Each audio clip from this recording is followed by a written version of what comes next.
The Queen of Clay's reign ends, but Swiatek will be back. Losing at the French Open is not something Iga Swiatek is accustomed to. Having won 4 of the past 5 titles at Roland Garros, the 24-year-old has become known as the Queen of Clay, but her reign always felt under threat coming into this year's tournament. Swiatek's current frailties were exposed by world number 1 Aryna Sabalenka in a blockbuster semi-final on Thursday. Swiatek's serve was obliterated by Belarus' Sabalenka, who converted 8 break points to end Swiatek's 26-match winning streak on the Paris clay. Iga will be back and she will be better, said former world number 9 Andrea Petkovic, who analyzed the match for BBC Radio 5 Live. I did think this year's tournament was a huge step forward for her in terms of form. Not a bad tournament, but Swiatek falls short. In the eyes of many seasoned observers, Swiatek was the 3rd favorite for the title behind Sabalenka and American second seed Goff, who beat French wildcard Lois Boisson in Thursday's second semifinal. Swiatek has been nowhere near her dominant best over the past year, failing to reach a final since last year's French Open triumph and slipping to her lowest ranking since March 2022. After a chastening defeat in the Italian Open 3rd round, Swiatek's return to Paris offered positivity. "I think I already changed my mindset before this tournament," said Swiatek shortly after her first French Open defeat since 2021. "Losing early in Rome gave me some time and perspective." The former longtime world number 1 looked more like her old self as she rolled through her opening 3 matches without dropping a set. When a tougher test arrived against Elena Rybakina in the last 16, Swiatek fought back from losing the opening set 6-1 and answered more of the lingering questions around her form.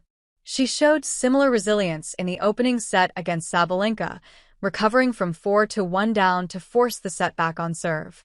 Altering her return position helped Swiatek fight back from a poor start, where she was overwhelmed by Sabalenka's power, and take the match into a decider. However, the 5th seed did not have the capability, or perhaps belief, to sustain her level and rolled over in a 22-minute 3rd set. Overall, though, Swiatek felt she had positives to take from the past fortnight. "I played some quality matches," said Swiatek, who has still won 32 of her 42 matches this season. "Now, it's probably not the best time to look at the wider perspective. Probably it wasn't a bad tournament, but obviously not the result I wanted." Why has Swiatek's form dipped? There are a mixture of reasons, on and off the court, as to why Swiatek's level has dipped. Losing in the Olympics semi-finals in Paris last summer was a bitter blow, with Swiatek saying she cried for 6 hours afterwards. But later came a bigger bombshell. Swiatek had failed a doping test. It was announced in November she had tested positive for heart medication trimetazidine, TMZ, in an out-of-competition sample. She was subsequently given a 1-month ban after the International Tennis Integrity Agency, ITIA, accepted the result was caused by contamination. Swiatek decided to switch coach at the end of last year, replacing Tomas Wiktorowski with Wim Fissette, and it is taking time for the changes she is making to bed in. The destructive forehand, her most effective tool on the clay, has lost some of its reliability, while her service game has been picked apart by big-hitting opponents.